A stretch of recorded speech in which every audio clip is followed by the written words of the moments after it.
about leveling frets. And this is a fairly new guitar. It's been strung up now for about 10 days.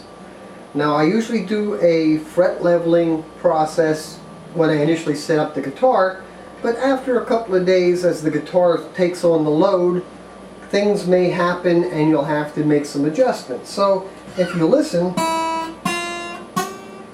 I got a dead fret there, and I have a couple of frets, and they're right on the edge of the fingerboard.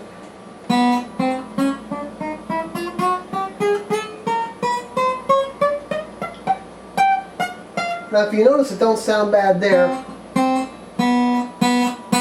but if you attack it, that's a little bit not correct.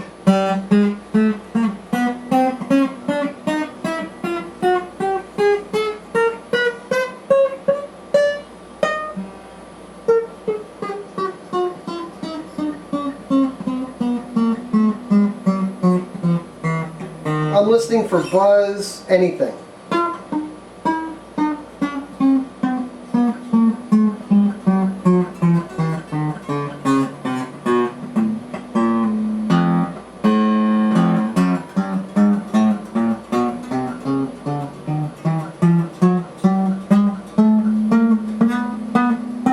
Okay, so I have two strings that are kind of affected.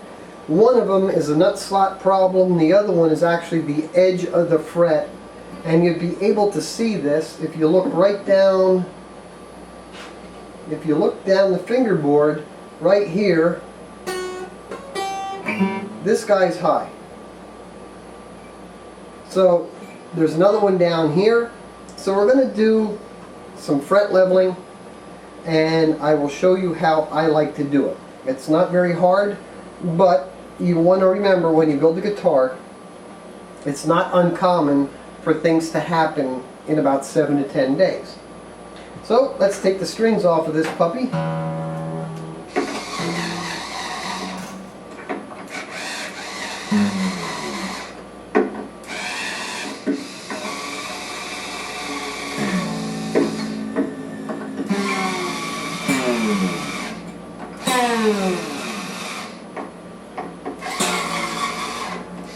Alright. Now I've already checked inside, everything is fine structurally, I don't have any problems with the bridge plate. I'm going to take out my pins, and if you take notice, I'm laying them in the relationship I'm taking them out.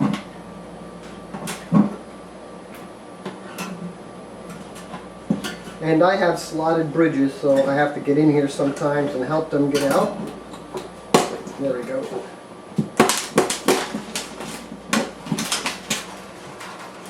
And this is a slot head. I don't know why I did a slot head, but I did.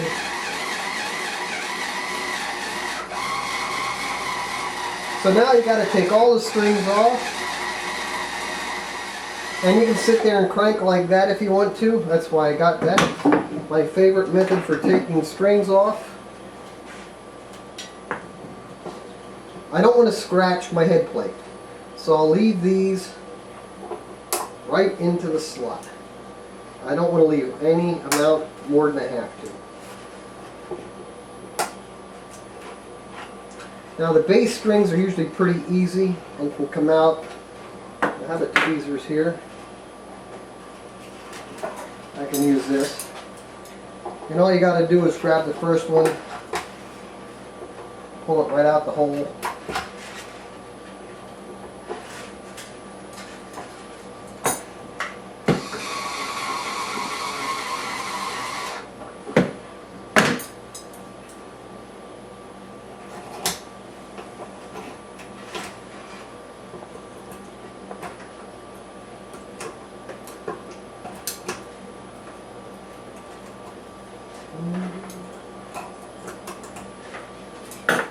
Now I didn't really play this guitar much while it was settling in. I mean, I picked at it, and yeah, you should play them as much as you can.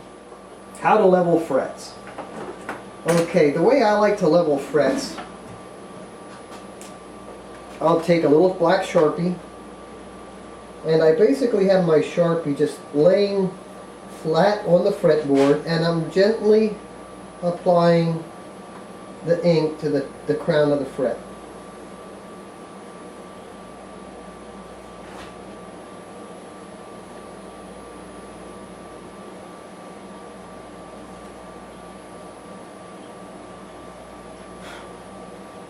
Also, whenever you use stainless or steel wool, you don't want to wipe the wool off if you can help it.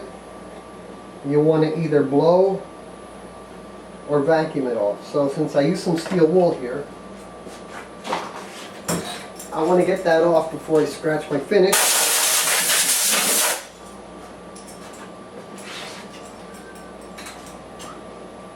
Now, you can use almost any kind of file, anything that is reasonably long and straight. My favorite items, I like to use these. They're actually diamond sharpening stones. I like these a little better than a file. They come in I have coarse, medium, I got coarse, fine, and extra fine. And what I can do, because I can rock them over my entire fret. Now I can see right where my high spots and low spots are. And what I'm doing, if you look closely with the camera, you can see I'm taking off the color right at the very top of the frets. Now here, I can see I'm getting a lot more than over here. Here was my bad fret. And I can check that I got it flat by putting a straight edge on it, and I can feel it rocking. And if you hear it, you can probably hear it. Right here was the main problem, and down here I had one. So I'm just going to work this down until I take all of the ink off on the very top of the crown. I can actually feel where the high spot is with my finger on there. You'll hear a little whopping more or less.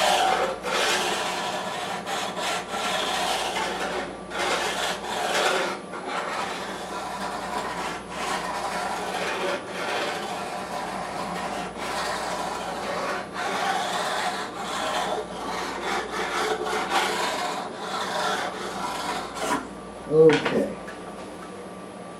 Now I can give it a bit of an eyeball, and I can see that plane looks a lot better than it did prior to me starting. But I'll still check my problem areas. That one's good now. Now I'm not too worried about here and here because I do have a little bit of an off-fall. But I'm worried here to here, and I'll come down here and check. And right now I pretty much have everything planed out.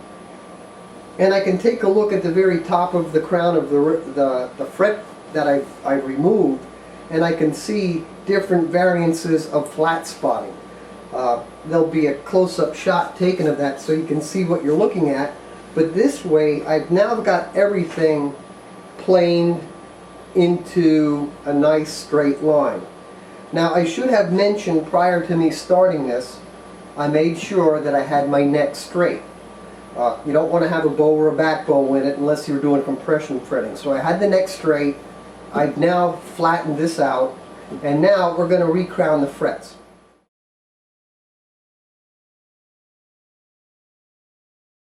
So I've shocked my nut off, and I can slide it out. I only put a very small drop of glue in these things. Now I'm blowing out my nut. We all know the trick of baking soda and all this other kind of stuff for filling up a nut slot. I don't like to do too much slotting on the guitar when I'm doing this kind of repair. So I'll take this off.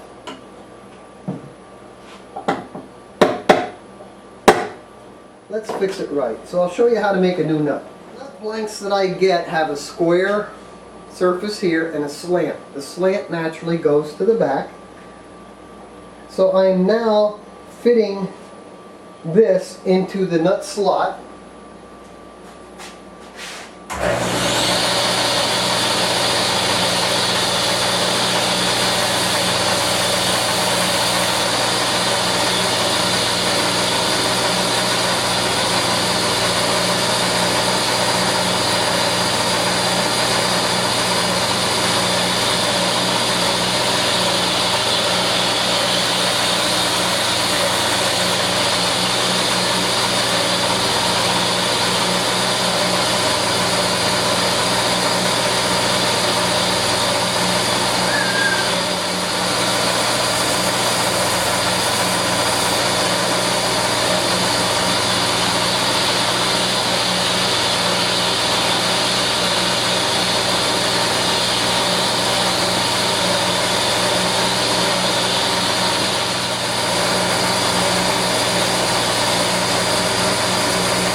I now have that fitting into the slot very nicely. Now I got to do the edges. And I'll put a pencil mark here, pencil mark there.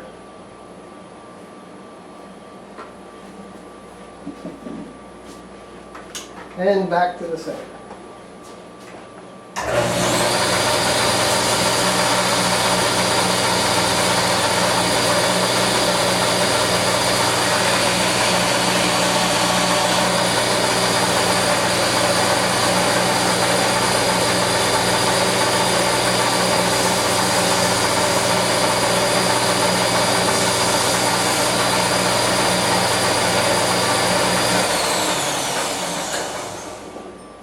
That fits about perfect, and as you can see, it's very, very, very high, ridiculously high. So I take my pencil and now I'll take that off to the pencil line. And here, just so that you can see what I did, that matches the radius of the fingerboard. Now that will still be a little high, and I can tweak this into the guitar.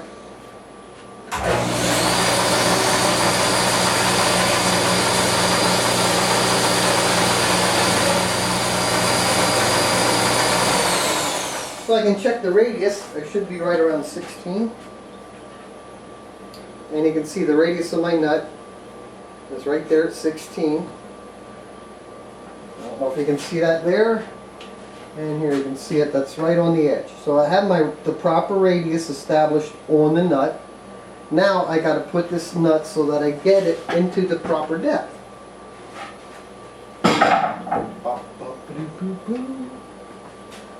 Too bad. Now. So I know what the fret plane is to my nut slot. I'll do something weird to my pencil.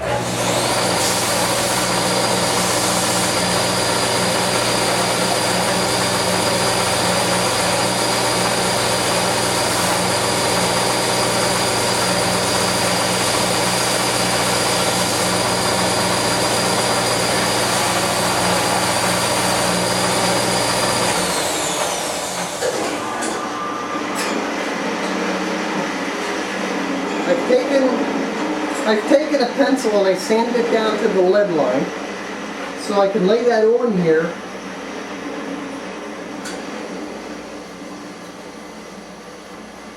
And that's going to tell me where I have to take off my nut. So this is what I got to take off yet. I got to take off that pencil line. Alright? Is this too convoluted or?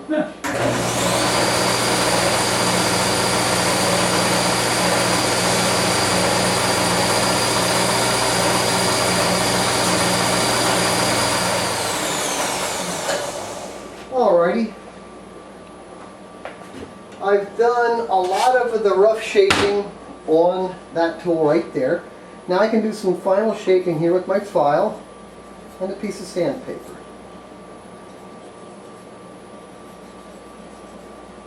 I want a nice little radius on here. I don't want it dead flat on the top. And I want the thickest part of the nut at the point where the fingerboard and the nut will meet. Now I'll take a piece of sandpaper and I want to go to somewhere pretty firm and straight. My workbench will serve. And now I'm just doing some fine sanding.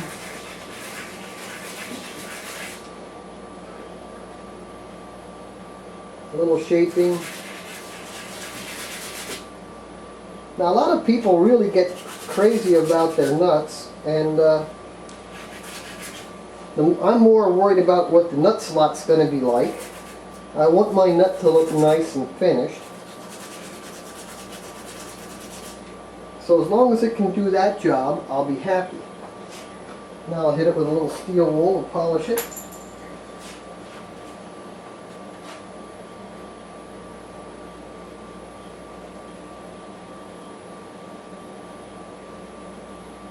It cleans it up nice and makes it a little shiny. And now, a little touch more glue, and I'm going to glue this in. I put a little bead of glue in there, and I'm just going to spread this out nice and thin.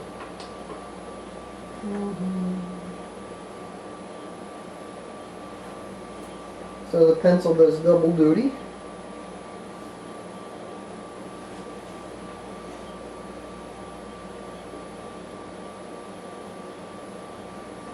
Okay, now I'm going to take a wet paper towel. I'll give that glue a little bit of time to boogify up a little bit, and then we'll be able to do the slotting when I'm finished with the fretboard. Okay, so now I have my fretboard planed. I'm somewhat happy with that. When I look down through, I can see a real nice flat plane. I still want to double check this one guy here. He may be a touch high, but I don't think it's much. Yep, he's just a little high yet. So what I need to do, take a file, and my favorite file is, it's called a pillar file. Now a pillar file has a very smooth cut. I have a safe edge here. There's no file teeth on the edges. This is a really, really smooth cutting file. And since I know this is the guy that's bothering me, right there, I can now just work that one fret, and I've put colorant on both the other frets, and I'm just working with the weight right over that high spot. And if you listen, hear it biting?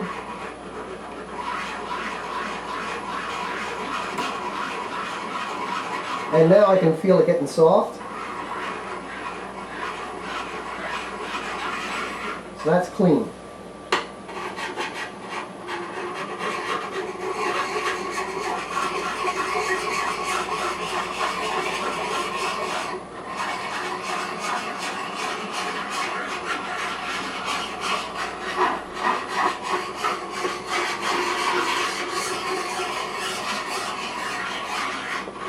I like the way, I can't describe to you the feel, but as you're working in one small area, you should feel it in your fingers, just a little bit of drag, and as that planes out, that drag goes away. And there's a much more uniform feeling on that file as it goes up and down the fretboard. It works very well. It's a technique that I learned out at C.F. Martin. I want to thank my friend Clarence Van Horn who taught me that.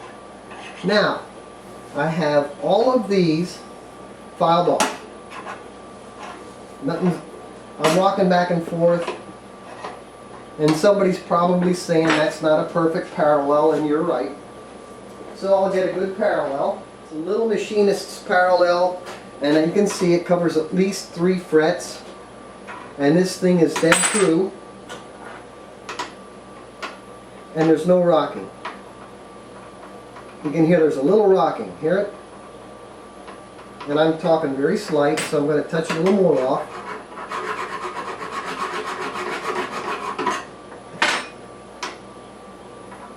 All gone. And you notice I'm just doing 3 frets at a time.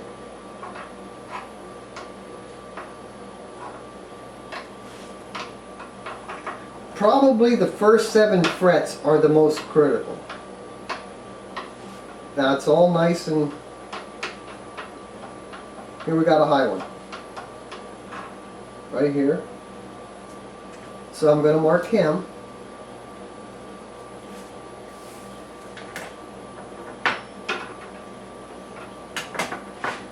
And I'll take him down.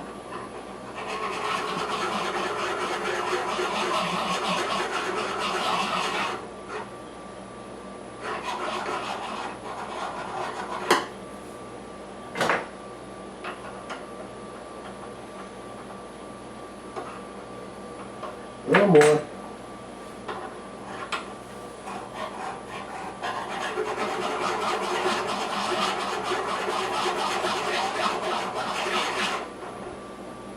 I think I've got it. That's it.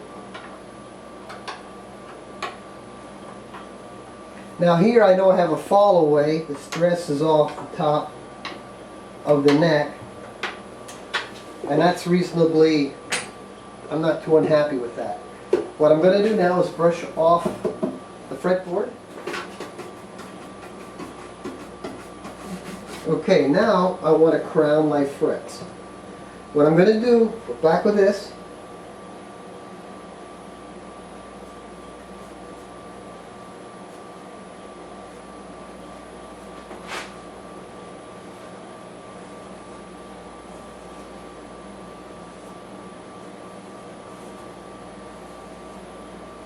And what I'm going to do is I'm going to come back with a crowning file.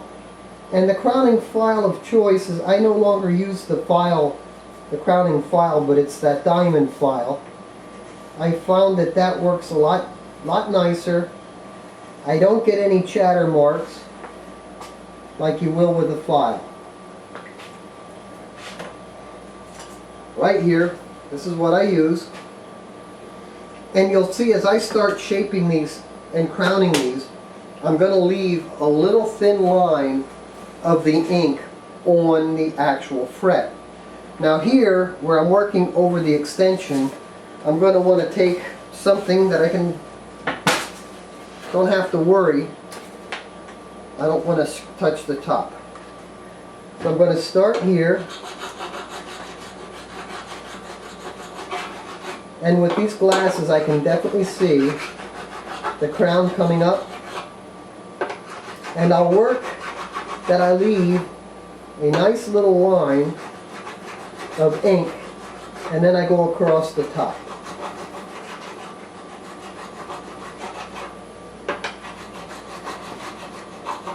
And you notice I'm doing this with I'm going like this on one side, this like the other.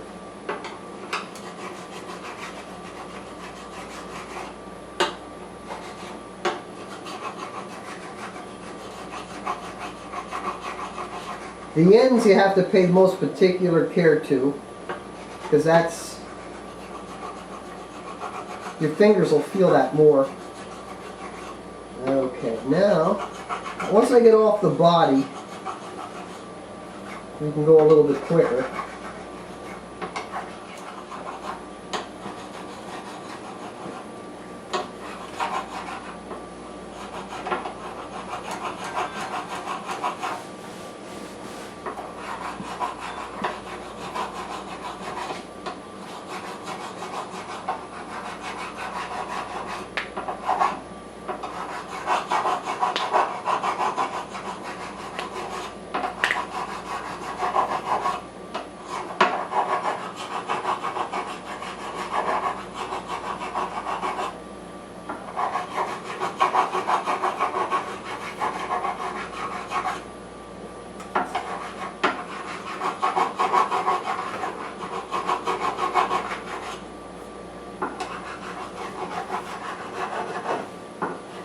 Now I know a lot of you guys are out there on a shoestring budget, and you can, if you take the time, you can learn how to do this with a flat file.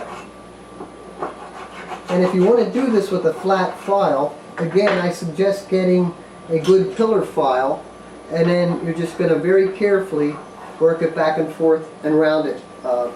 Practice on some old fingerboards. It's a skill that you can learn pretty quickly, but it will be worthwhile knowing how to do.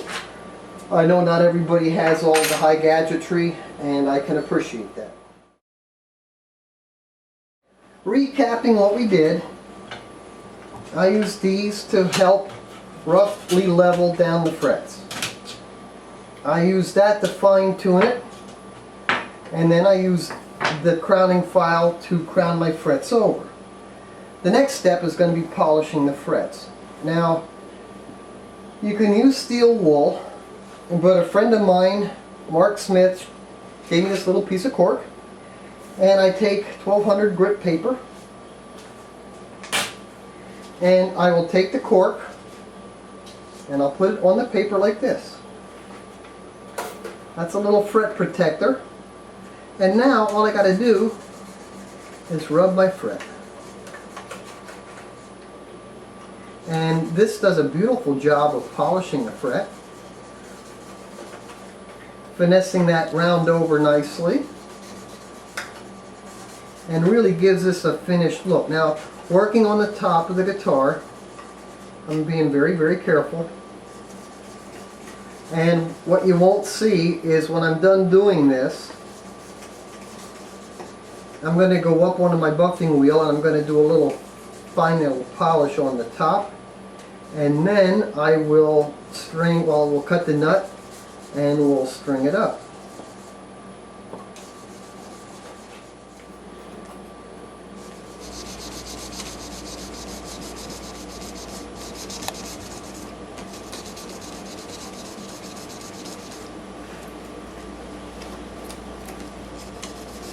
Because the cork conforms to the radius pretty nicely, and it does a real nice buffing job.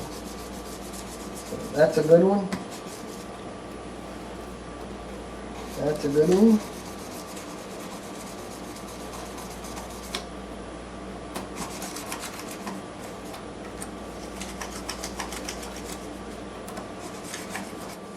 All right.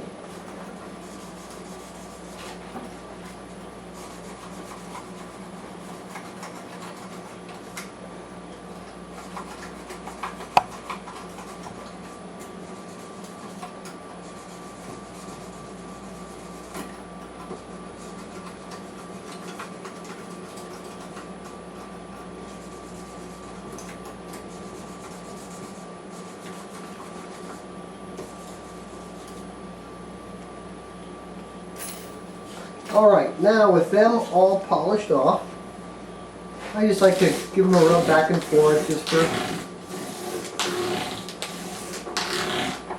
that's the way that I learn.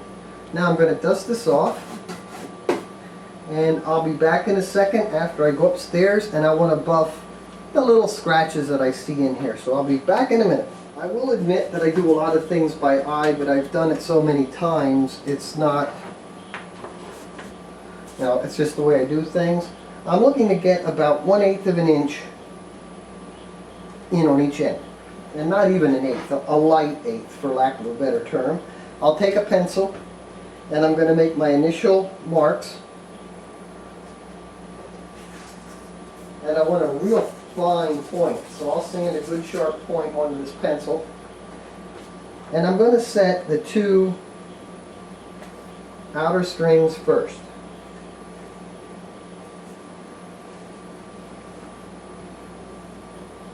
And I'm actually setting these up at about a hair under 100 thousandths, which is under 1/8 of an inch.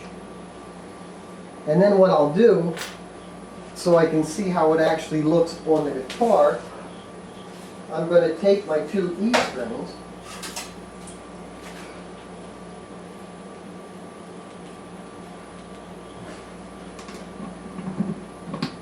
and now I can just set these on here and I can see what they look like on the guitar, and I can kind of eyeball them onto the line that I'm looking for. So that looks good. If I get this, especially the first string, if it's too close to the nut, you can actually pull the string off as you're playing it, and we all know that that can be rather bothersome. Now what I'm going to do is I'm going to put all of the strings in, because what I like to check that the ball ends are tight onto the plate. Nothing will destroy a guitar plate quicker than a poorly seated string. So take the time, get your seats, the ball seated onto the plate before you do anything. Now you can go in and take a look with the mirror. I like to go in with my finger and literally push them right up onto the plate.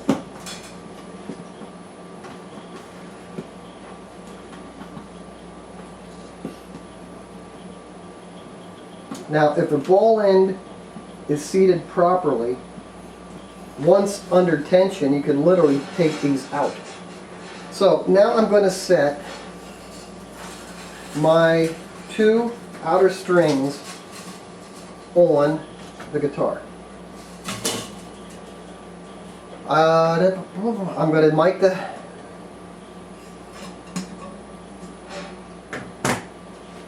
I need a 13, and I'm going to put the 13 on first.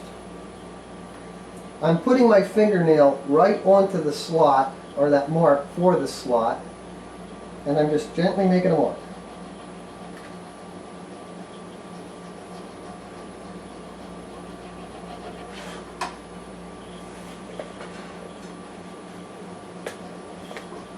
And I'm careful that I don't put the file into the headstock. That would not be good. So you can tape. I know a lot of guys make cute little, little guards there. And what I'm looking for, I want to make the slot in the bottom of the nut, let's say bugle horn shaped. I don't want it straight. Metal, when you bend metal, it'll go at an arch. It's not going to go like paper at a very sharp point. And that can really play havoc when you're trying to intonate a guitar. If you have that string coming up off of a nut, and here's your nut slot, and your strings coming off the bottom of the slot back here, that really blows your intonation on that very first fret, which is going to blow the intonation everywhere. You want that string coming to the very front of the nut, and that's where you want it to touch. So if you have this bottom of the nut slot going like this in a bugle shape, Bill Tipton taught me that trick, and he is very good at doing setups, him and Paul Huno, and I want to thank them for that advice. So I put a little mark, and that does not look too bad, so I can let that ride, and I'm going to put these in. Now when I'm starting my slot, I'm trying to keep that slot as parallel to the edge of the fretboard as I possibly can.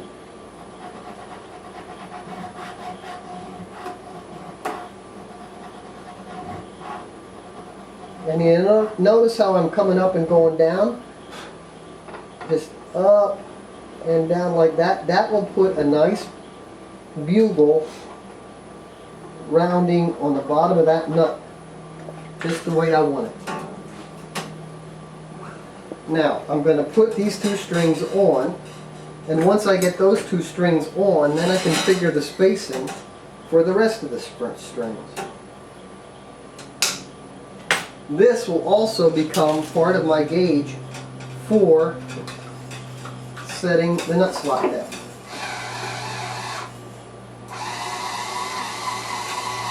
Now I'm going to put the string in, leave about a quarter inch hanging out.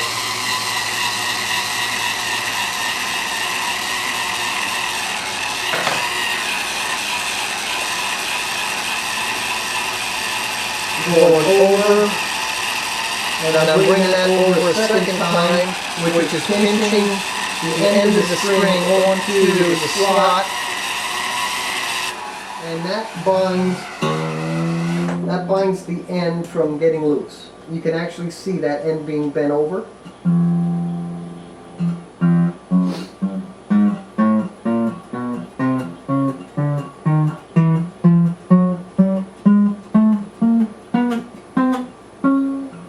That's good. I'm checking my neck is dead flat, and probably when I get these strings set up, I'll have just the relief that I truly want it to be. Nut slot gauge. I'm looking at 18 thousandths.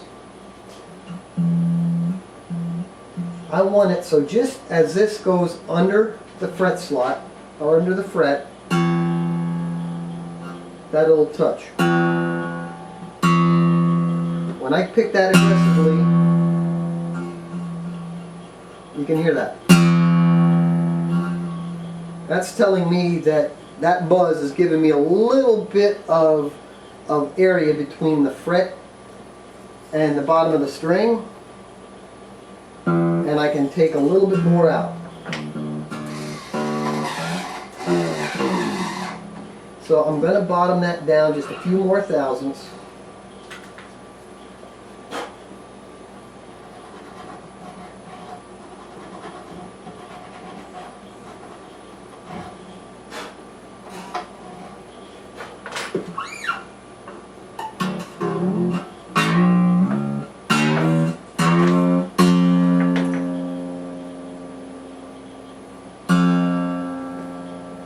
Just barely get it under there. Perfect. Now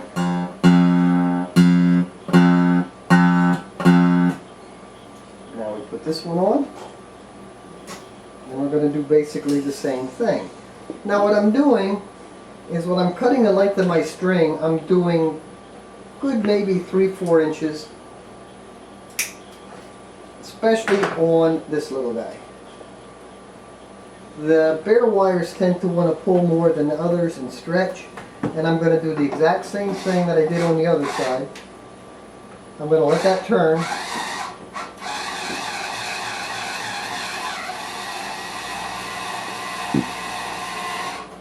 Okay, I got to get that in a little farther and then kink it.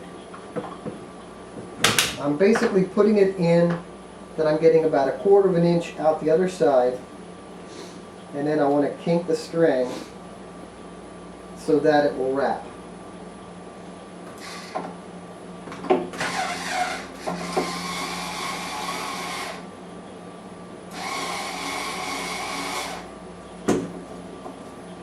Now there's sometimes people like to put the Martin hook in there.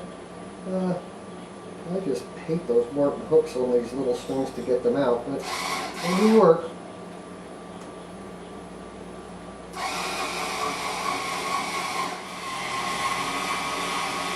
And here we go. And every time that comes around, I'm trying to pinch it between the binding of the string, so I am pinching that against itself.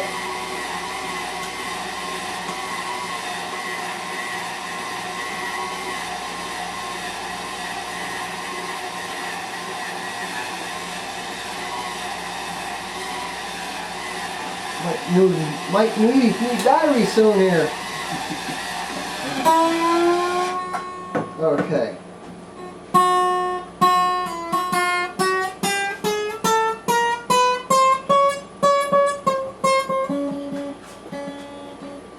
Okay.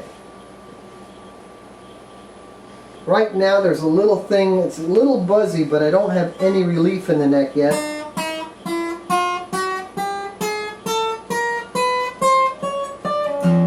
And I have absolutely no relief, just a little.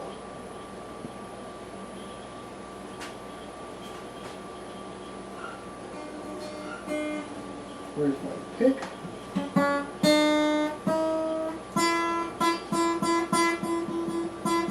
Okay, I am a little buzzy there, but I also am very low on my saddle. So I do need a little bit bigger saddle than I have. So now you're going to see how to make a saddle.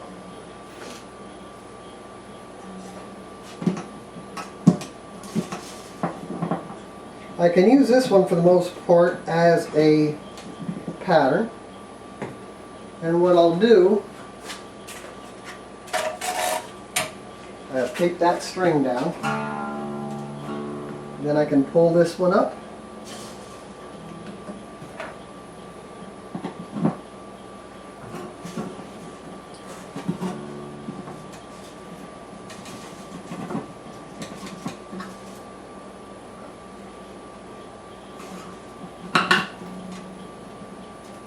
And I need to make a saddle like that with actually a 32nd more on the one end. I need a 64th. I'm at about 2.5 64ths there, and I usually like to be about 3. Or I'm sorry, 3 64. I'm 3 32nds. I want to be at 3 32nds. I'm 2.5 32nds, which is 5 64ths. So I'm going to make a new saddle. Alrighty, I got myself another saddle, and I know I'm going to need it just a little bit high. So I have my radius on the top. I'm lightly sanding a radius on the side of the back side of the saddle. That's usually with a bone saddle, and a couple of days after you do this, you're going to hear a zitari kind of a tone, and that is not uncommon. As the bone breaks in, the string comes over at an angle, and then you're going to get a reverse vibration on the back part of the string, and it will sound very, very zitarish. It can also happen at the nut. Well, obviously, if you finger a fret and it goes away, you know it's at the nut, and here if you finger it and you still have it, you can pretty much be assured that it will be on the saddle. Slide this back in.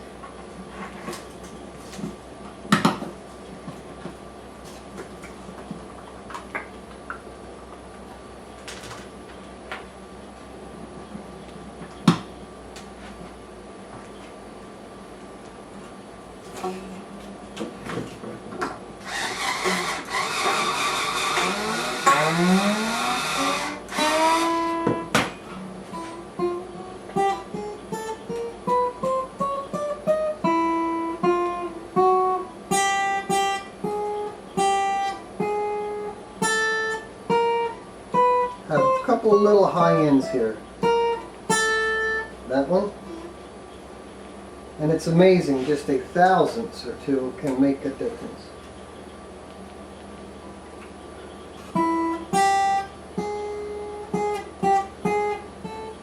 These two. Alright, now I'm going to clean these two down a little bit, and it won't take much.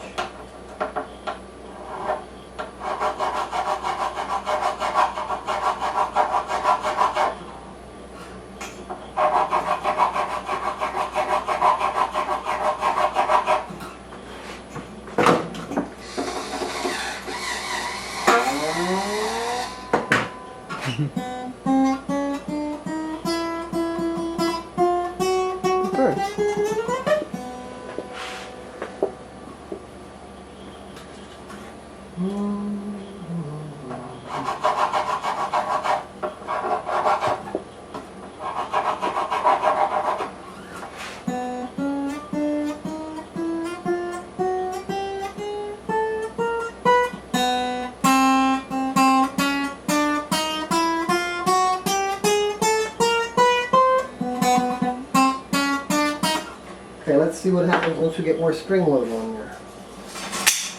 The more load I get on there, the more bow, and the more bow, the more relief. That looks pretty good. I could probably take that down a little bit here.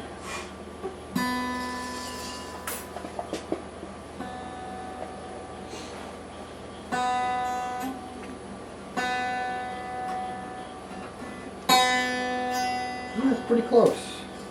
Okay, now I gotta set my gaps. I'm gonna measure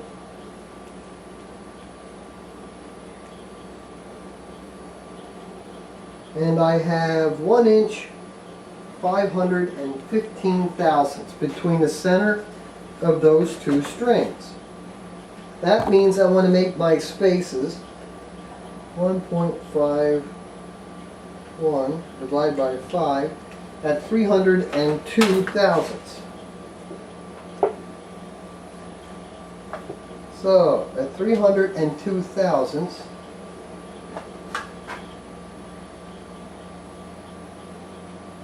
one there, one there, one there, one there, and I measure both directions.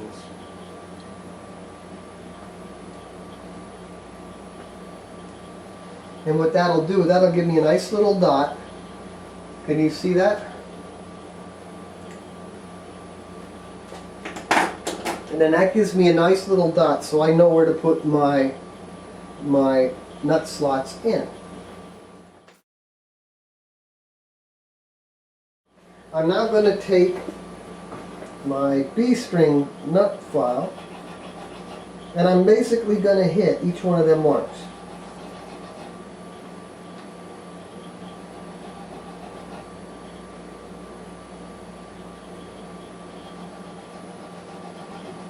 Because now I can take a look at them and trust your eyes. I mean, get your eyes involved.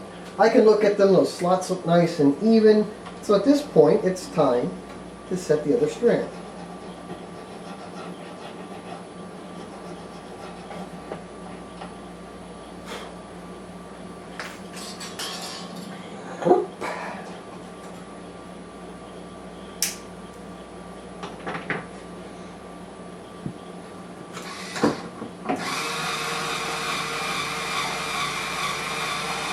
And I can see that I have that string pinched on itself.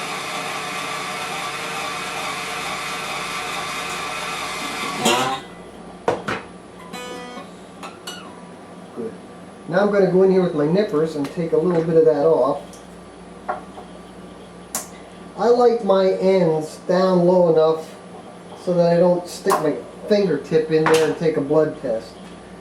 Okay, I'm eyeballing to see where we are.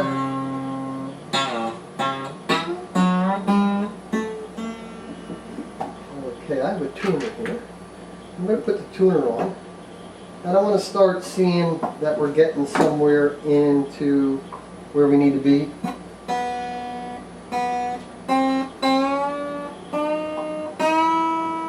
Now I tune it to pitch, and then I stretch the string. And when I can stretch it and it doesn't change, then I know I got it where I need it to be.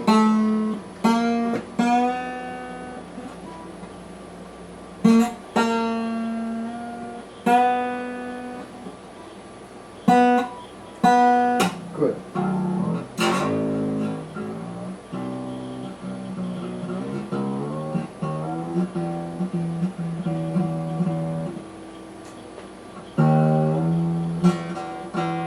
Now, I'm going to come to the G string.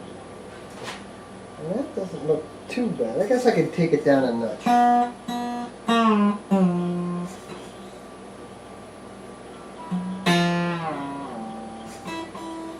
And this is something you can't rush. And I will tell you this, I've tried a lot of nut files. I've tried a lot of stuff. And this set here that I got from LMI, it's a full little set, and I really do like it. Chris, you owe me one. It's a great little set of nut tools. I really like it.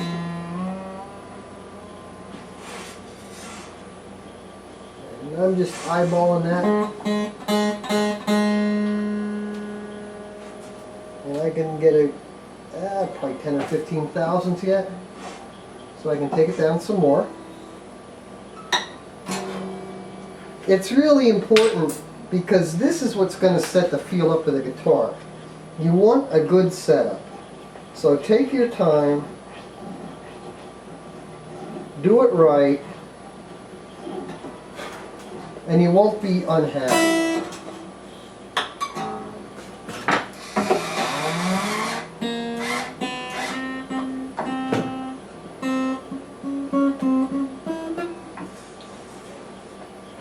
Probably not bad. G string next. Now the G string,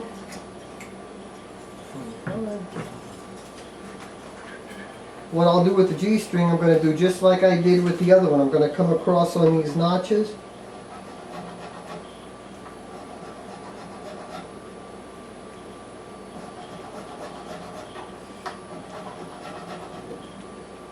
And I'm kind of using the nut file as a gauge to where I am in the fretboard plane. Theoretically, you're supposed to be able to be, the bottom of the slot should be the top of the fret plane. I don't know if that's altogether true. I think each guitar is a little different in how the necks tend to load up.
Like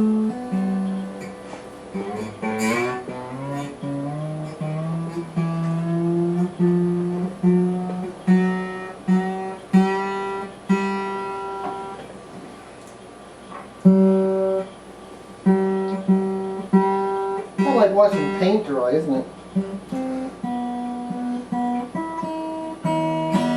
Getting there. 2 more strings to go.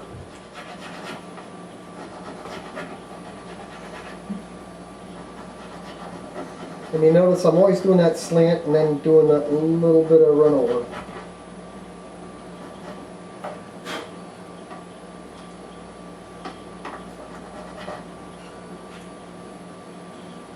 They look like they're in line.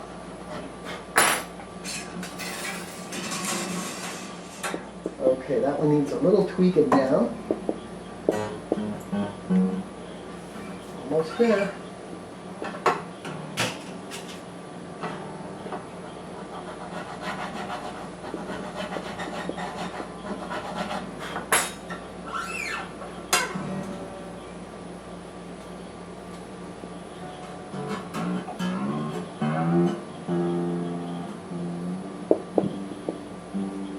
Oops, a little more.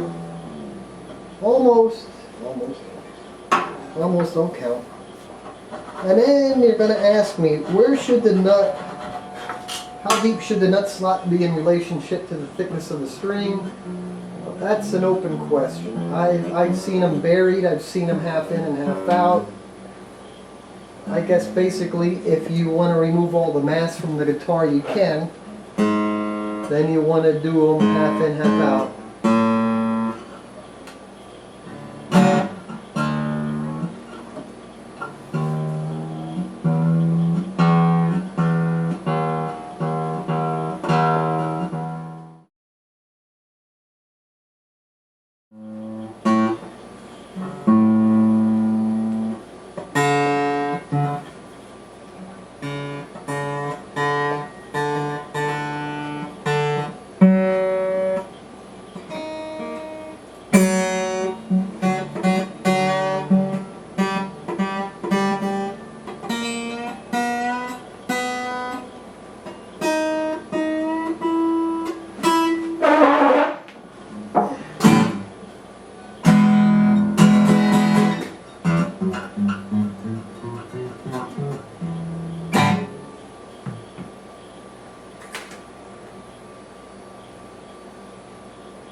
They ought to make these numbers bigger.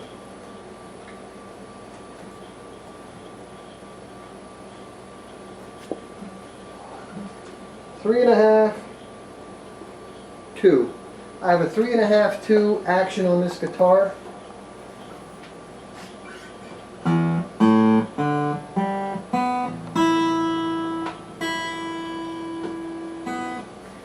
At the front of the bridge,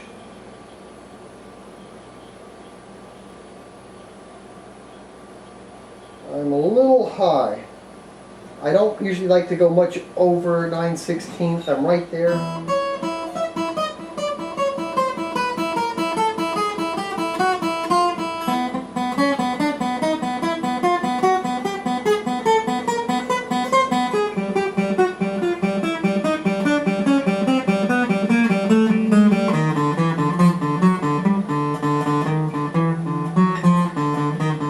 Computer gun.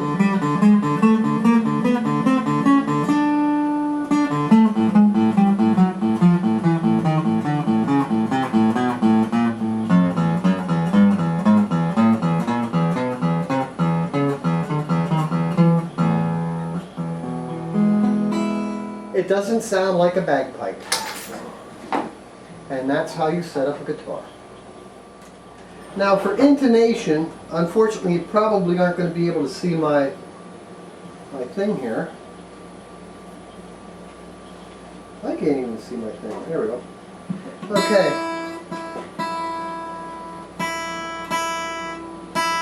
I want to get this tuned in so it is, and I'm talking about tuned in to your style of playing. If you play like that, tune it into that. If you play like that, tune it into that. Then go to the 12th fret, no change. My intonation there is good. Now, are you going to have perfect intonation on each and every fret? Probably not.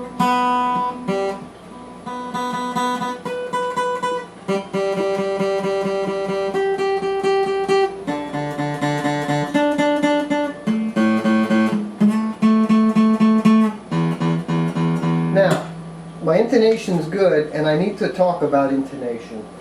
How do you know where this needs to go in relationship to all of this? Well, you have to be aware of how you're setting the guitar up. If you're setting a guitar up for a finger picker, he wants a lighter action. Therefore, he's not going to be pulling strings as sharp. So therefore, you can intonate forward. If you have a bluegrass picker, he's going to want a high action, so when he hits this, he's really going to be trying to make things sharp, so you're going to need longer strings, so you're going to have to compensate the saddle back. That is probably the trickiest thing to learn, so you want to know who you're setting the guitar up for and for what style of playing. So if you're going to be setting up for a bluegrass, you got to realize that the saddle needs to be back a little bit further, or to use a thicker saddle to allow you room to compensate on each and every string. You'll also notice that there is an angle on the saddle. That saddle is there and designed like that. That's there for a reason. If that saddle was dead straight, the lower strings would not be able to be intonated. So that's how you want to intonate your guitar. And with that, thanks again, and we'll see you soon at Blues Creek Guitars. See you on YouTube.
Loopers!